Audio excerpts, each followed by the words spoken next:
பரிசுத்த ஜெபமாலை ராணி, எங்களுக்காய் வேண்டிக் கொள்ளும். பரிசுத்த ஜெபமாலை ராணி, எங்களுக்காய் வேண்டிக் கொள்ளும். கார்மேல் அன்னையோடு இணைந்து பயணிப்போம். கரங்களை கும்பிட்டு கண்களை மூடி பக்தியோடு ஜெபிப்போம். அருள் நிறைந்த மரியே வாழ்க, ஆண்டவரும் உடனே பெண்களுக்குள் ஆசீர்வதிக்கப்பட்டவர் நீரே. உமது திருவயிற்றிங்கனியாகிய இயேசுவும் ஆசீர்வதிக்கப்பட்டவரே. புனித மரியே, இறைவனின் தாயே, பாவிகளாயிருக்கிற எங்களுக்காக இப்பொழுதும் எங்கள் இறப்பின் வேளையிலும் வேண்டிக் கொள்ளும். ஆமேன். இறையேசுவில் அன்பார்ந்தவர்களே, பரிசுத்த கார்மேல் அன்னையின் மாசற்ற இதயத்திற்கு நம்மை அர்ப்பணிக்கின்ற பக்தி முயற்சியின் 11வது நாளுக்கு நாம் கடந்து வந்திருக்கின்றோம். இந்த பரிசுத்தமான நாளிலே ஒரு சில பலவீனங்களை பற்றி நாம் தியானிப்போம். குறிப்பாக மோகம், போசனப்பிரியம், சோம்பேறித்தனம், இந்த 3 தலையான பாவங்களை பற்றி சிந்தனை செய்வோம். கத்தோலிக்க திருச்சபையினுடைய மறைக்கல்வி புத்தகத்தில் 2348 நம்பரில் திருமுழுக்கு பெற்ற அனைவரும் புனித வாழ்க்கைக்கு அழைக்கப்பட்டிருக்கிறார்கள். திருமுழுக்கு பெற்ற அனைவரும் தூய வாழ்க்கை, அதாவது பாவ பழக்க வழக்கங்களிலிருந்து விலகி வாழ அழைக்கப்பட்டிருக்கிறார்கள். திருமணம் செய்தவர்கள் குடும்ப வாழ்க்கைக்குள்ளே தூய்மை கடைபிடிக்க அழைக்கப்பட்டிருக்கிறார்கள். பிறர் தூய வாழ்க்கை வாழ கடமைப்பட்டிருக்கிறார்கள். கத்தோலிக்க திருச்சபையினுடைய மறைக்கல்வி 2349 நம்பரில் இந்த காரியத்தை கடவுள் வெளிப்படுத்துகிறார். ஆதலால் கிறிஸ்தவ வாழ்க்கை என்பது தூய வாழ்க்கைதான். விண்ணக தந்தையின் தூய்மையோடு இணைந்து மண்ணுலகில அபிஷேக வாழ்க்கை வாழ கடமைப்பட்டவர்கள். சீராக்கின் ஞான புத்தகத்தில் 1வது அதிகாரத்தில் 8வது இறைவார்த்தையில் நாம் இப்படி வாசிக்கிறோம்: ஆண்டவரிடம் கொள்ளும் அச்சத்தை புறக்கணியாதே, பிளவுபட்ட உள்ளத்தோடு அவரிடம் செல்லாதே.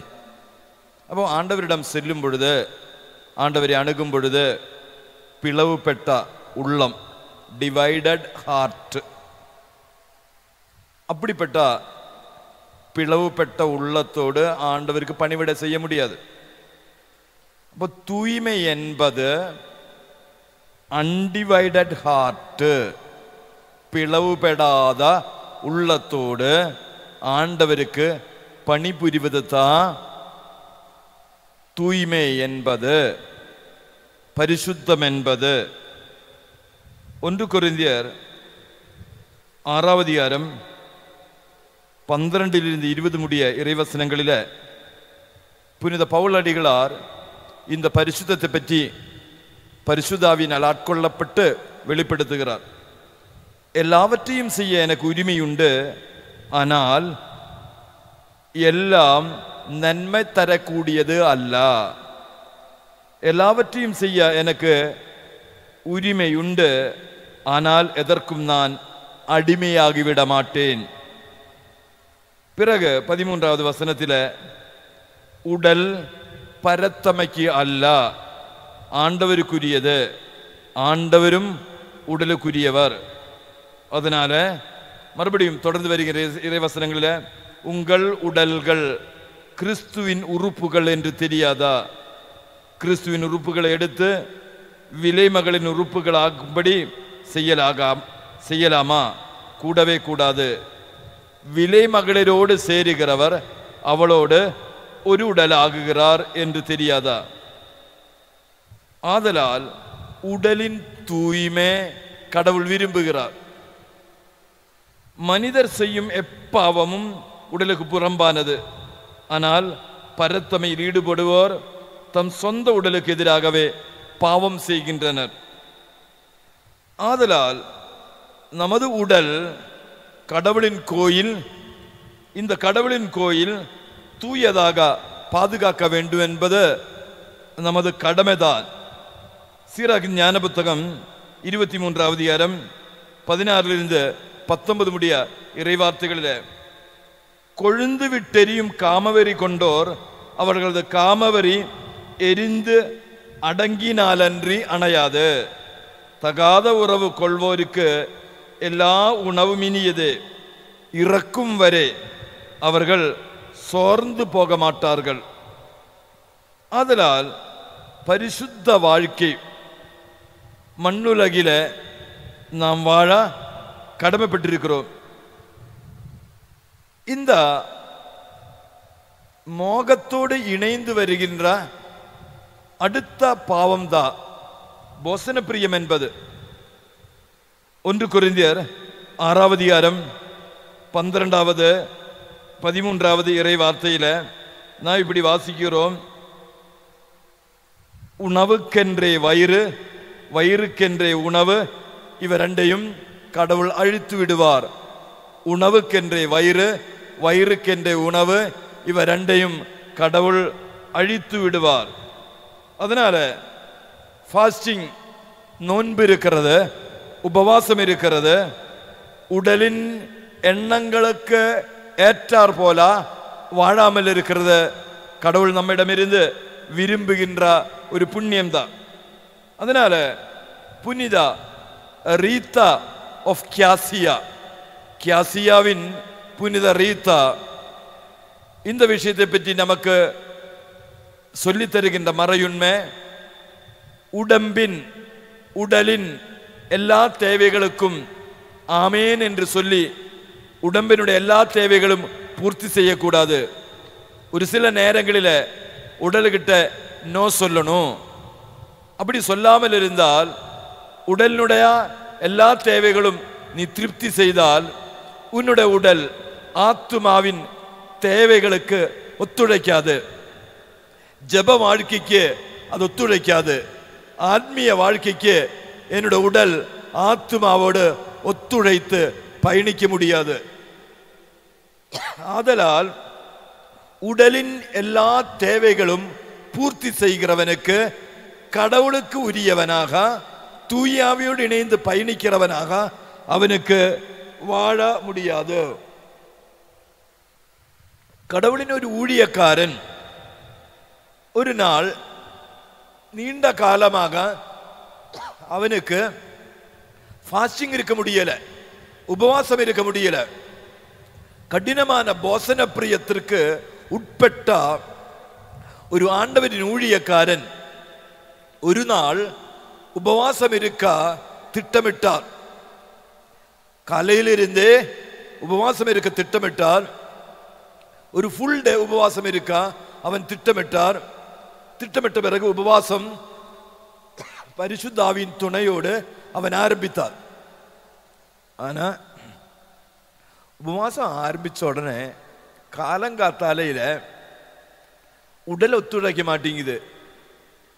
உடல் அவனிடம் எனக்கு சாப்பாடு கொடு, எனக்கு சாப்பாடு கொடு, என் தேவையை பூர்த்தி செய் என்று அவனிடம் பேசினார். அதாவது கடினமான பசி, அடக்க முடியாத பசி. சாதாரணமாக புனித வெள்ளிக்கிழமைதான் ஓவரான பசி நமக்கு வரும். திருச்சபையின் சட்டப்படி என்றைக்கு உபவாசம் இருக்குமோ அந்த நாளில் தான் அதிகம் சாப்பிடணும், உபவாசத்தை கலைக்கணும் என்ற தவறான எண்ணமும் உடலினுடைய அதிகமான சோதனையும் நமக்கு எதிராக வரும். அப்ப என்ன செய்யணும்? இல்ல, நீ பசி தாங்கி ஆகணும், நான் உனக்கு உணவு போட மாட்டேன் என்று என்னுடைய உடலின் ஆசையை நான் அடக்கும் பொழுது ஜெப வாழ்க்கைக்கு, ஆத்மீய வாழ்க்கைக்கு முன்னேறுவதற்கும் கடவுளின் அருள் விண்ணகத்திலிருந்து இறக்கி கொண்டு வருவதற்கும் இந்த உபவாசம் காரணமாக மாறும். அதனால இந்த ஊழியக்காரன் நாள் முழுதும் உபவாசம் இருந்தார். ரொம்ப கஷ்டப்பட்டுதான் இவன் உபவாசம் இருந்தார். அடுத்த நாள் காலையில உபவாசம் முடிச்சுட்டு அவனுக்கு சாப்பிட்டுக்கலாம். அப்ப அவன் இந்த உபவாசம் இருந்தவன் தன்னுடைய வயிறிடம் இப்படி கட்டளையிட்டார், நீ நேத்தி கொஞ்சம் ஆர்ப்பாட்டம் பண்ணிட்டீங்க, அதனால இன்னைக்கு கூட நான் உபவாசம் இருக்க திட்டமிட்டு இருக்கிறேன். உனக்கு இன்னைக்கு உணவு நான் தரமாட்டேன். அடுத்த நாள் ஒரு நாள் கூட அவன் அந்த ஊழியக்காரன் உபவாசம் இருந்தார்.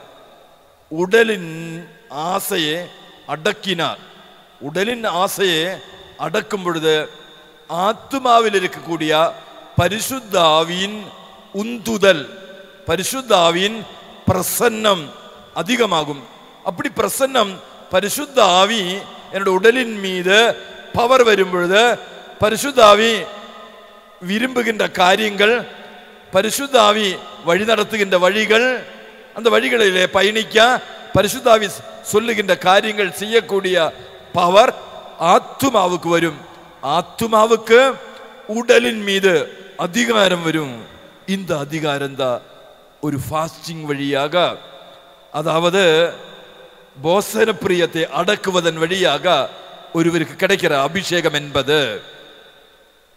நம்மளுக்கு தெரியுமில்ல, விடுதலை பயணம் 17வது அதிகாரத்தில் குடும்பத்துக்கு தலைவனாகிய மோயிசன் இறைமக்கள் ஜோஷாவின் தலைமையில பார்டர் செக்யூரிட்டி போர்ஸ் தேசத்தை கைப்பற்ற வந்த எதிரிகளோடு போராடித்துக் கொண்டிருக்கின்ற பொழுது மோயிசன் என்ற தகப்பன், குடும்பத்தின் தலைவன், மலையில் ஏறி நின்று இரு கரங்களும் விரித்து பிடித்து தன்னுடைய உடலின் ஆசையாகிய உணவை புறக்கணித்தார்.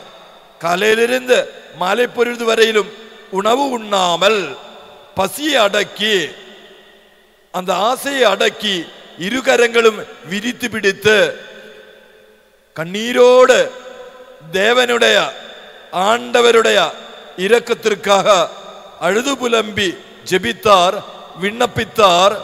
அதனால என்ன ஆகுன்னு கேட்டா, விண்ணகத்தில் இருக்கிற ஆண்டவரின் வல்லமே, the positive vibration of the heavenly Father, விண்ணக கடவுளுடைய வல்லமே மோயிசனுடைய உடல் வழியாக ஜோஷாவுக்கும் போர் செய்கின்ற படை வீரர்களுக்கும் வல்லமே இறங்கிருச்சு. அப்ப இந்த வல்லமே இறங்கி வருவதற்கு காரணம் என்னது?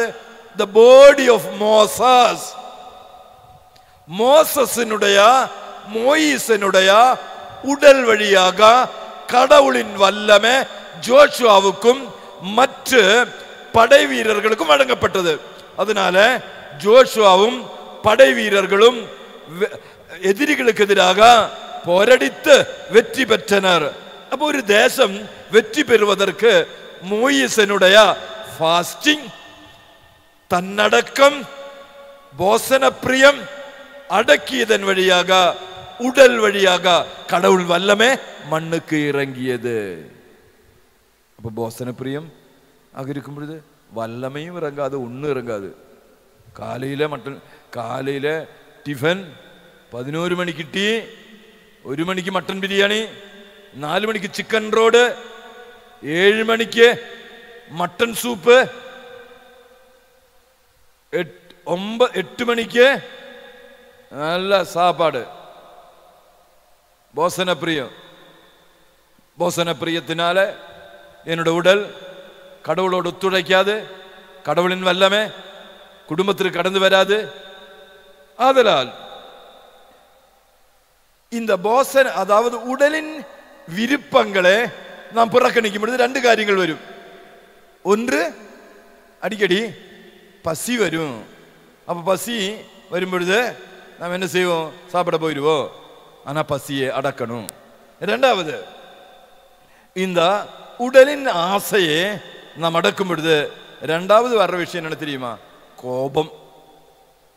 வரவங்கிட்டையும் போறவங்கிட்டையும் கோபிச்சிடுவாங்க. சின்ன சின்ன விஷயங்களுக்கு டென்ஷன் ஆயிடுவாங்க. காரணம், உடலினுடைய ஆசை நிறைவேற்றல. அப்போ உடல் தன்னுடைய எதிர்ப்பு தெரிவிக்குது. அப்பா கிட்டையும், அம்மா கிட்டையும், மனைவிட்டையும், கணவன்கிட்டையும், வழியில போறவங்கிட்டையும் கூப்பிட்டுட்டு 4 திட்டு திட்டிட்டு அவனை அனுப்பிடுவா. இதுதான் உடல் தன்னுடைய எதிர்ப்பு தெரிவிக்குது. என்னுடைய தேவை பூர்த்தி செய்யல, அதனால பார்த்துக்கிறேன். அப்போ இந்த போசன பிரியத்தை அடக்கி உபவாசம் இருக்கும் பொழுது கடவுளின் வல்லமையின் அடையாளங்களாக கருவிகளாக நமது உடல் மாறும் என்பது ஐயம் கிடையாது. 1 கொரிந்தியர் 10ஆம் அதிகாரம் 7வது இறை வார்த்தையில பழைய ஏற்பாட்டு மக்களை பற்றி நாம் வாசிக்கிறோம். மக்கள் அமர்ந்து உண்டு குடித்தனர், எழுந்து மகிழ்ந்து ஆடினர் என்று எழுதப்பட்டுள்ளது. யோவான் நற்செய்தியில 6வது அதிகாரத்தில் 26, 27 இறைவார்த்தைகள்ல ஒரு முக்கியமான விஷயத்தை ஆண்டவர் இயேசு நமக்கு கற்றுத்தருகிறார். யோவான் நற்செய்தி 6வது அதிகாரம் 27வது இறைவார்த்தையில் 26, 27 இறைவார்த்தையில், அதாவது முந்தின நாள் இயேசு கிறிஸ்து அப்பத்தை பெருக்கி இறை மக்களுக்கு வயிறார உண்ண கொடுத்தனர். அடுத்த நாள் இயேசு கிறிஸ்து அங்கிருந்து கஃபர்நாகுமுக்கு புறப்பட்டு சென்றார். அடுத்த நாள் படகுகள் வழியாக இறை மக்கள் இயேசு கிறிஸ்துவை தேடி சென்றார். குருவே, தகப்பனே, தலைவரே, எங்கிருக்கிறீங்க என்று சொல்லிட்டு இயேசுவை பார்க்க அவர்கள் படகுகள் ஏறி இயேசு கிறிஸ்துவை தேடி சென்றார். அப்போ இயேசு ஆண்டவர் யோவான் நற்செய்தி 6வது அதிகாரம் 26வது இறைவார்த்தையில இப்படி சொல்றாரு, நீங்கள் நம்பிக்கையை முன்னிட்டு அல்ல, அடையாளங்கள் கண்டதுனால அல்ல, மாறாக அப்பங்களை வயிறார உண்டதனால் தான் என்ன தேடுகிறீர்கள். என்ன தேடுறீங்க, அது என் மீது இருக்கிற பாசத்தினாலே அல்ல, வயிறார உண்டு திருப்தி அடைந்ததுனால. அப்ப இன்னைக்கு நேத்திக்கே சாப்பாடு போட்டாங்க, இன்னைக்கு ஒருவேளை மட்டன் பிரியாணி போடுவாங்களோ, அப்ப கொஞ்சம் லேட்டா போனா கிடைக்காம போகுமே என்ற ஆவலோடு தேடி வந்திருக்கிறாங்க சாப்பாட்டு வீரர்கள். அப்ப கடவுள் சொல்றாரு 27வது இறைவசனத்தில் ஒரு விஷயத்தை திட்டவட்டமாக வெளிப்படுத்துகிறார்.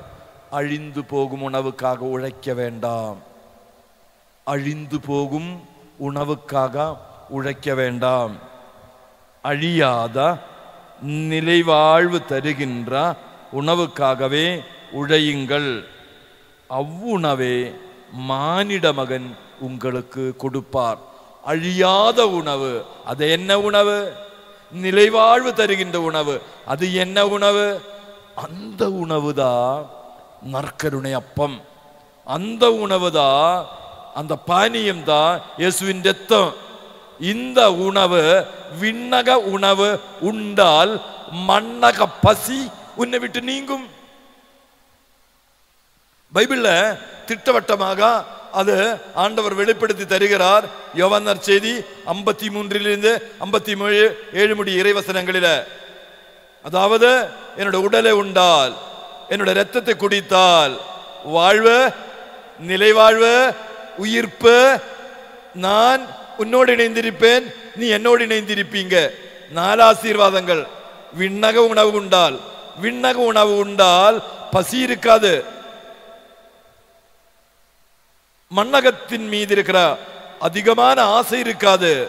அதிகமான போசன பிரியத்தை அடக்குவதற்கு செய்ய வேண்டிய ஒரே ஒரு முக்கியமான விஷயம், தெய்வீக திருப்பலியில கலந்து கொண்டு அவனுடைய உடலை உண்டு அவனுடைய இரத்தத்தை குடித்தால் வாழ்வு, நிலைவாழ்வு, உயிர்ப்பு.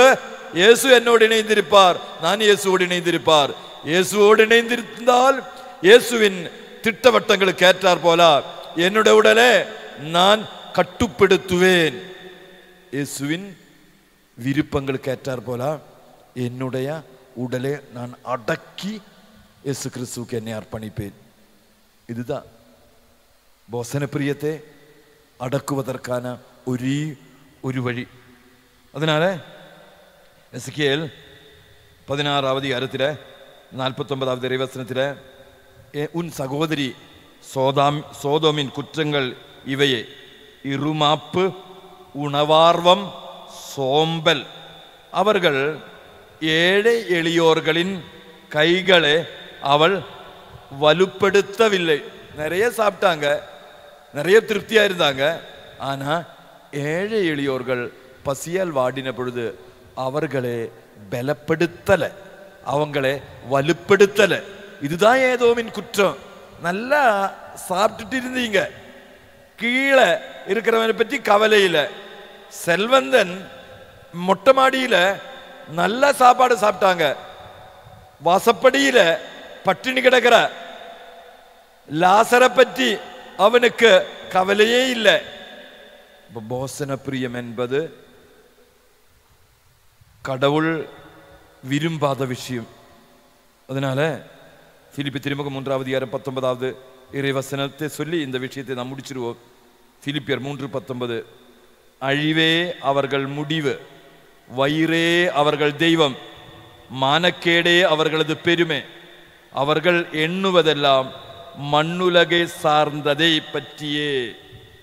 அப்ப நிரந்தரம் இந்த போசன பிரியம் இருக்கிறவங்கெல்லாம் நாளைக்கு எந்த கடையில் போகலாம் மட்டன் பிரியாணி சாப்பிட்றதுக்கு?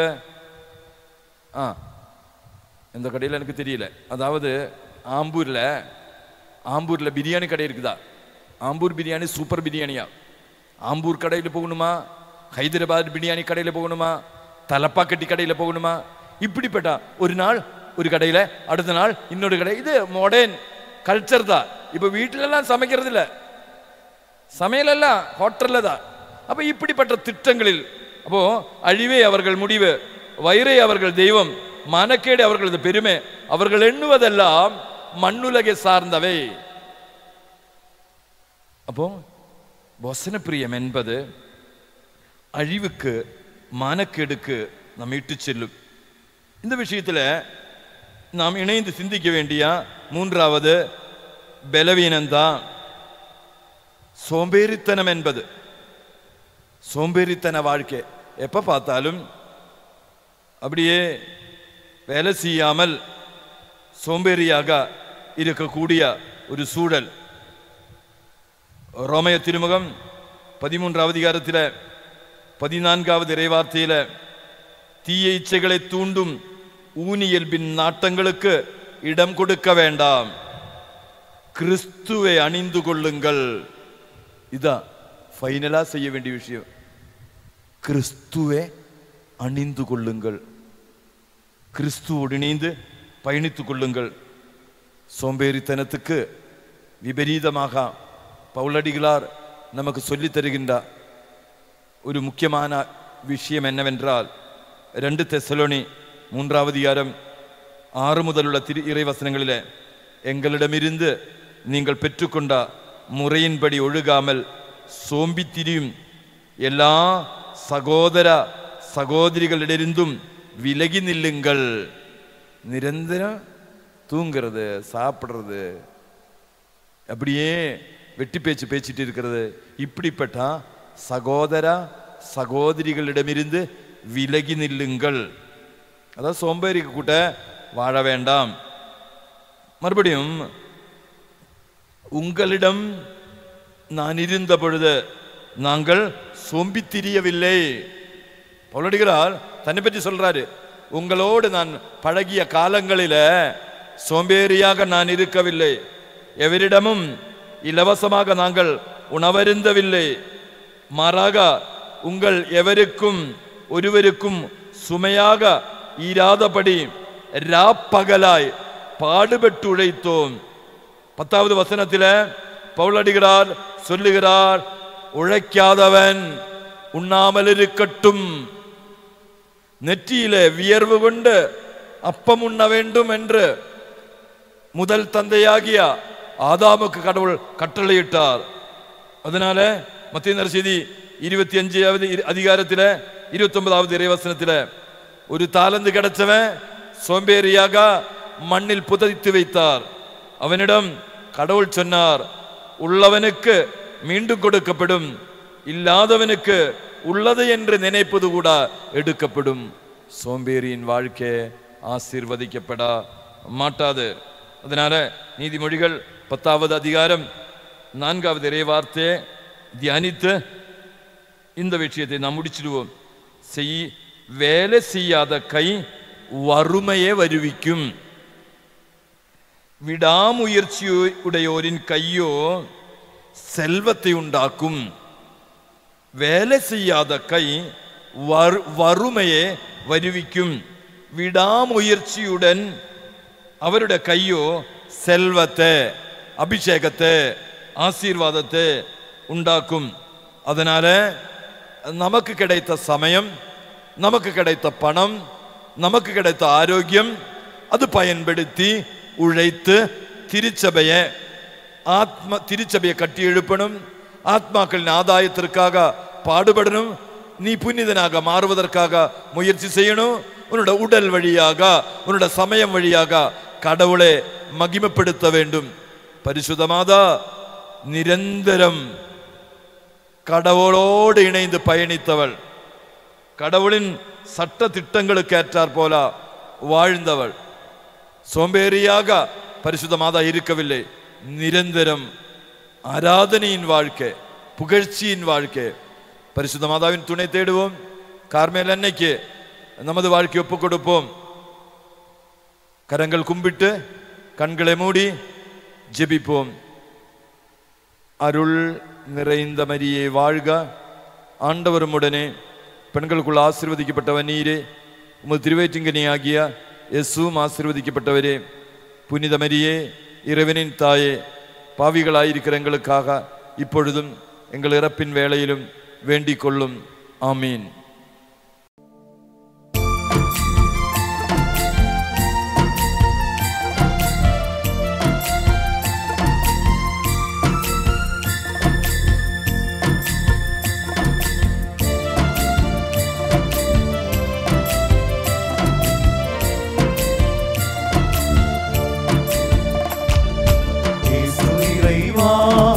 இயேசு இறைவா, உம்மை நான் ஆராதிக்கின்றேன். இயேசப்பா, உம்மை நான் ஆராதிக்கின்றேன். சேர்ந்து பாடுவோம்.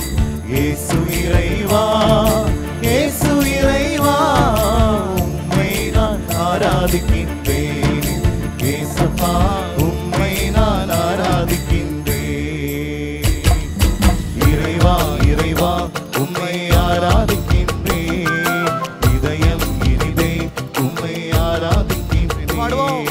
இறைவா, இறைவா, உம்மை ஆராதிக்கின்றேன்.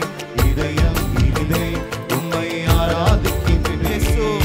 இயேசு இறைவா, இயேசு இறைவா, உம்மை நான் ஆராதிக்கின்றேன். இயேசப்பா, உம்மை நான் ஆராதிக்கின்றேன். இயேசுவே, நாங்கள் ஒன்று சேர்ந்து உம்மை ஆராதிக்கின்றோம், உம்மை வாழ்த்துகின்றோம். இதோ அப்பமாக எழுந்தருளி வந்தவரே, எங்களுக்குள்ள வாசம் செய்கின்றவரே, எங்கள் அருகில் வந்தவரே, வார்த்தையாக வந்தவரே, மனிதர் ஆனவரே, உம்மை ஆராதிக்கின்றோம், வாழ்த்தி போற்றுகின்றோம் தெய்வமே.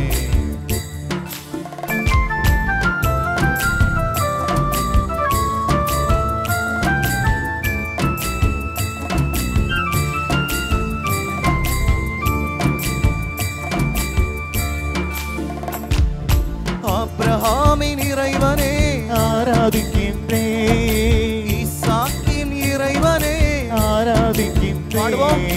ஆபிரகாமின் இறைவனே ஆராதிக்கின்றேன்.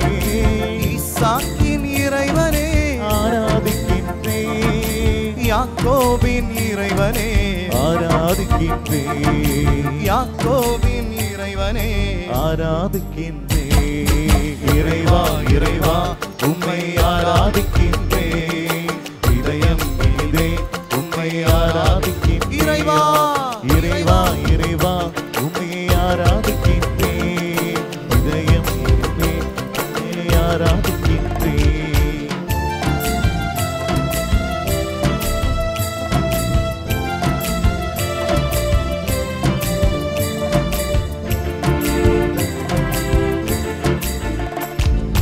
வார்த்தையான இறைவனே ஆராதிக்கின்றேன். வாழ்வளிக்கும் இறைவனே ஆராதிக்கின்றேன். வார்த்தையான இறைவனே ஆராதிக்கின்றேன். வாழ்வளிக்கும் இறைவனே ஆராதிக்கின்றேன். வல்லமையின் இறைவனே ஆராதிக்கின்றேன். வல்லமையின் இறைவனே ஆராதிக்கின்றேன். இறைவா இறைவா உம்மை ஆராதிக்கின்றேன். இதயம் இனிதே உம்மை ஆராதிக்கின்றேன். சேர்ந்து பாடுவோம். இறைவா இறைவா உம்மை ஆராதிக்கின்றேன். இதயம் இனிதே உம்மை ஆராதிக்கின்றேன். இறைவா இறைவா இறைவா உம்மை ஆராதிக்கின்றேன். இதயம் இனிதே உம்மை ஆராதிக்கின்றேன். இறைவா இறைவா உம்மை ஆராதிக்கின்றேன்.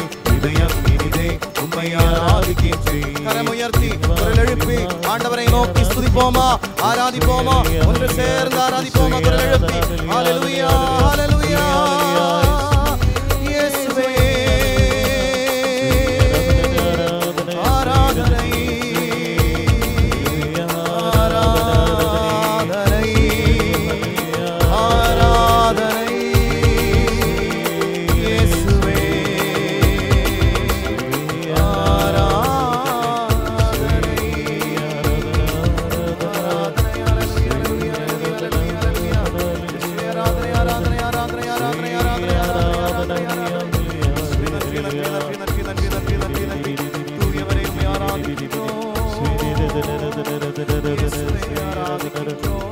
Hallelujah. യേശുവേ ആരാധന ആരാധന ആരാധന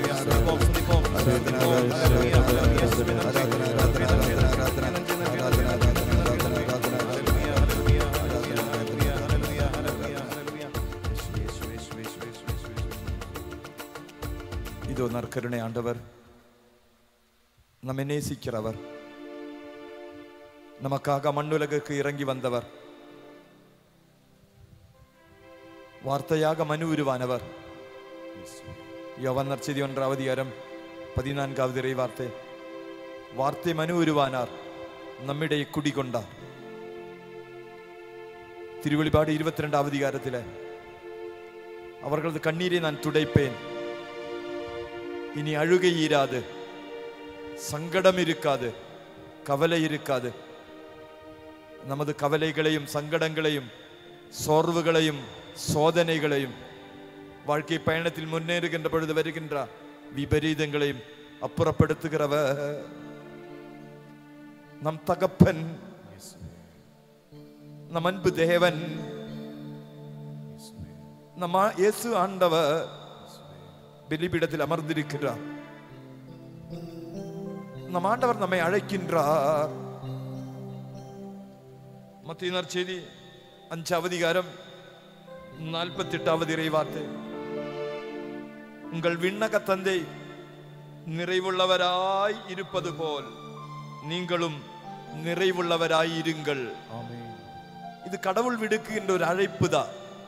உனக்கும் எனக்கும் நிறைவுள்ளவராக, தூயவர்களாக, சாட்சி வாழ்க்கை வாழுகின்றவர்களாக, திருச்சபைக்கு பயனுள்ளவர்களாக, ஆத்துமாக்களின் ஆதாயத்திற்காக பாடுபடுகிறவர்களாக, நம் தூய்மைக்காக அயராது உழைக்குகிறவர்களாக விண்ணக தந்தையின் நிறைவுக்கு நாம் கடந்து வர வேண்டும் என்று விரும்புகின்றார் ஆண்டவர் இயேசு கிறிஸ்து நம்மை அழைக்கிறார்.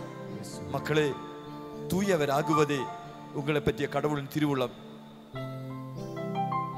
கார்மேல் அன்னையின் திருவிழாவுக்கு ஆயத்தமாக இந்த 33 நாட்கள் நம்மை தயாரிக்கின்ற பொழுது, என் தந்தை விண்ணக தகப்பன் தூயவராக இருப்பது போல நானும் தூயவனாக தூயவளாக மாற வேண்டும் என்ற எண்ணத்தோடு நம்மையும் கார்மேல் தியான இல்லத்தையும் இங்கு இருக்கக்கூடிய அருட்தந்தையர்களையும் ஊழியங்களையும் ஊழியக்காரர்களையும் ஜப நண்பர்களையும் ஜப விண்ணப்பங்களையும் கார்மேல் அன்னையின் அற்புத கரங்களுக்கு ஒப்பு கொடுத்து ஜெபிப்போம்.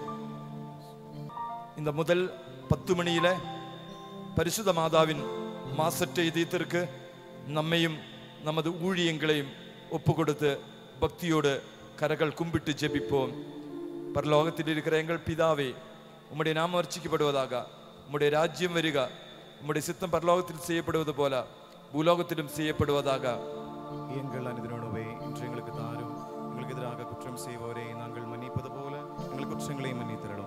எங்களை சோதனை விடாதையும் தீமையிலிருந்து ரட்சித்தருளும். ஆமென். கார்மேல் தியான இல்லத்தையும் அதன் ஊழியங்களையும் தியான இல்லத்தின் எல்லா எதிர்கால திட்டங்களையும் கார்மேல் அன்னையின் மாசற்ற இதயத்திற்கு அர்ப்பணித்து அருள் நிறைந்த மரியே வாழ்க, ஆண்டவருமுடனே பெண்களுக்குள் ஆசீர்வதிக்கப்பட்டவர் நீரே, உங்கள் திருவேற்றிங்கனியாகிய இயேசுவும் ஆசீர்வதிக்கப்பட்டவரே. புனித மரியே, இறைவனின் தாயே, பாவிகளாயிருக்கிற எங்களுக்காக இப்பொழுதும் எங்கள் இறப்பின் வேளையிலும் வேண்டிக் கொள்ளும். ஆமென். உலகம் முழுவதையும் சகல பாவிகளையும் அவிஸ்வாசிகளையும் கார்மேல் அன்னையின் மாசற்ற இதயத்திற்கு அர்ப்பணித்து அருள் நிறைந்த மரியே வாழ்க, ஆண்டவருமுடனே பெண்களுக்குள் ஆசீர்வதிக்கப்பட்டவர் நீரே, உமது திருவயிற்றின்கனியாகிய இயேசுவும் ஆசீர்வதிக்கப்பட்டவரே. புனித மரியே, இறைவனின் தாயே, பாவிகளாயிருக்கிற எங்களுக்காக இப்பொழுதும் எங்கள் இறப்பின் வேளையிலும் வேண்டிக் கொள்ளும். ஆமென்.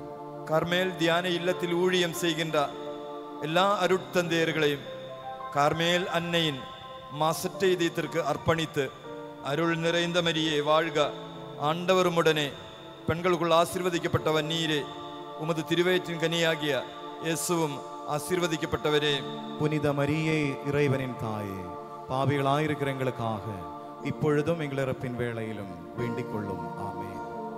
இந்த சோகத்தூர் ஆசிரமத்தை, இந்த வளாகத்தை கடவுளின் இல்லமாக தேர்ந்தெடுத்ததற்காக அன்னை வழியாக ஆண்டவருக்கு நன்றி செலுத்தி இந்த 20 ஏக்கர் நிலத்தையும் இங்கு நடக்கிற எல்லா ஊழியங்களையும் அன்னையின் மாசற்ற இதயத்திற்கு அர்ப்பணித்து அருள் நிறைந்த மரியே வாழ்க, ஆண்டவருமுடனே பெண்களுக்குள் ஆசீர்வதிக்கப்பட்டவர் நீரே, உமது திருவயிற்றின் கனியாகிய இயேசுவும் ஆசீர்வதிக்கப்பட்டவரே. புனித மரியே, இறைவனின் தாயே, பாவிகளாயிருக்கிற எங்களுக்காக இப்பொழுதும் எங்கள் இறப்பின் வேளையிலும் வேண்டிக் கொள்ளும். ஆமென். கடன் தொல்லையினால் கவலைப்படுகின்ற குடும்பங்கள், கடன் தொல்லையினால் அவதிப்படுகின்றவர்கள், அவர்களது கடன் தொல்லை நீங்கி அவங்கள குடும்பத்தில் பொருளாதார செழிப்பு உருவாக வேண்டும் என்பதற்காக அவர்களே அன்னையின் மாசற்ற இதயத்திற்கு அர்ப்பணித்து அருள் நிறைந்த மரியே வாழ்க, ஆண்டவருமுடனே பெண்களுக்குள் ஆசீர்வதிக்கப்பட்டவர் நீரே, உமது திருவயிற்றின்கனியாகிய இயேசுவும் ஆசீர்வதிக்கப்பட்டவரே. புனித மரியே, இறைவனின் தாயே, பாவிகளாயிருக்கிற எங்களுக்காக இப்பொழுதும் எங்கள் இறப்பின் வேளையிலும் வேண்டிக் கொள்ளும். ஆமென். திருமண தடைகளால் கவலைப்படுகின்ற எல்லா வாலிப மக்களையும், வாழ்க்கையில் முன்னேற முடியவில்லை என்ற அவதியினால் சங்கடப்படுகின்ற எல்லா வாலிப மக்களையும் மாதாவின் மாசற்ற இதயத்திற்கு காணிக்கையாக அர்ப்பணித்து அருள் நிறைந்த மரியே வாழ்க, ஆண்டவருமுடனே பெண்களுக்குள் ஆசீர்வதிக்கப்பட்டவர் நீரே, உமது திருவயிற்றின்கனியாகிய இயேசுவும் ஆசீர்வதிக்கப்பட்டவரே.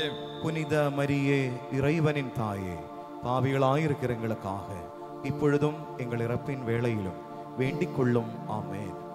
பொருளாதார நெருக்கடிகளால் கவலைப்படுகின்ற குடும்பங்கள், விற்க முடியாத நிலப்புலன்கள், பட்டினியில் உழல்கின்ற குடும்பங்கள், அந்த குடும்பத்தில் அவர்களுடைய தேவைகள், அடிப்படை தேவைகள் பூர்த்தி செய்ய வேண்டும் என்பதற்காக அந்த குடும்பங்களை, அவர்கள் அனுபவிக்கின்ற துயரங்களை கார்மேல் அன்னையின் மாசற்ற இதயத்திற்கு அர்ப்பணித்து அருள் நிறைந்த மரியே வாழ்க, ஆண்டவருமுடனே பெண்களுக்குள் ஆசீர்வதிக்கப்பட்டவர் நீரே, உமது திருவயிற்றின்கனியாகிய இயேசுவும் ஆசீர்வதிக்கப்பட்டவரே.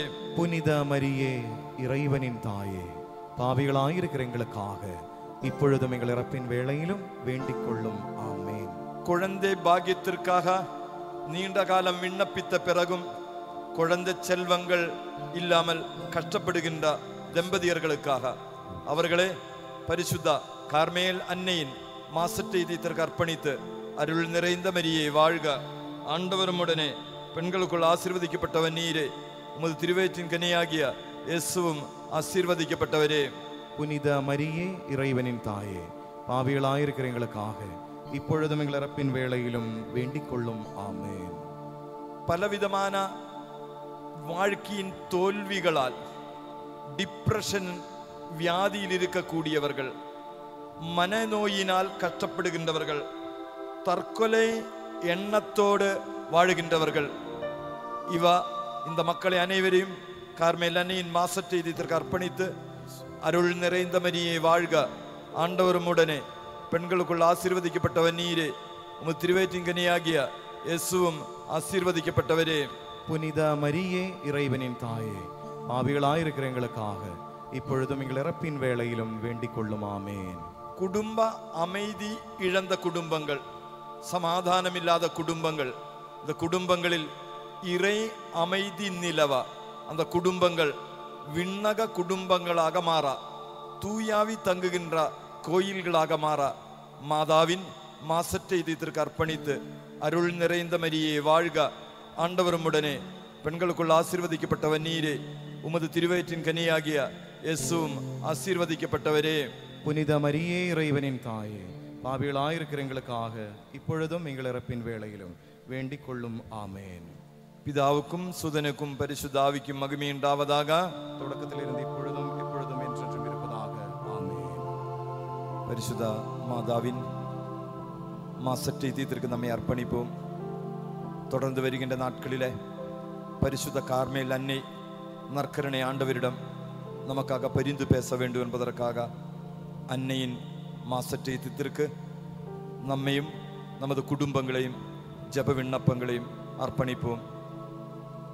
இயேசு ஆண்டவரின் அற்புத கரங்களுக்கு அன்னை வழியாக நம்மை அர்ப்பணித்து மாண்புயிர் கீதத்தை பாடி ஆண்டவருடைய ஆசீர்வாதத்தை பெற்றுக்கொள்வோம்.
தந்தையவர்க்கும் மகனவர்க்கும் புகழ்ச்சியோடு வெற்றியார்க்கும் மீட்பின் பெருமை மாட்சிமையோடு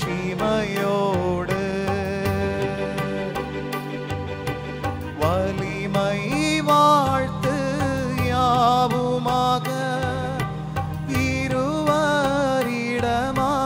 வருகின்றவராம் தூய ஆவி ஆனவர்க்கும் அளவில்லாத சம புகழ்ச்சி என்றுமே உண்டாகுக.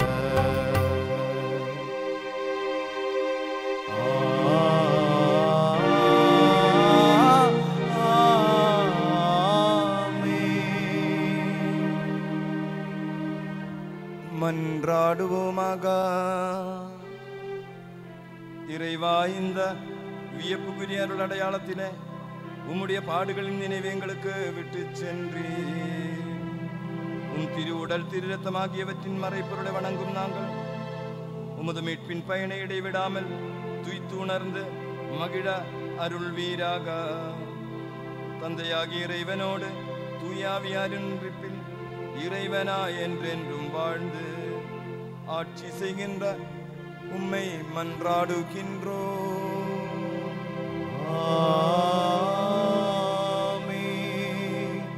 இரண்டு கரங்களையும் நற்கருணை ஆண்டவருக்கு நேராக நீட்டிக்கொண்டு கரம் நீட்டி குரல் எழுப்பி ஒன்று சேர்ந்து ஸ்துதிப்போமா மக்களே. ஹல்லேலூயா, ஹல்லேலூயா, ஹல்லேலூயா, ஹல்லேலூயா. ஆராதனை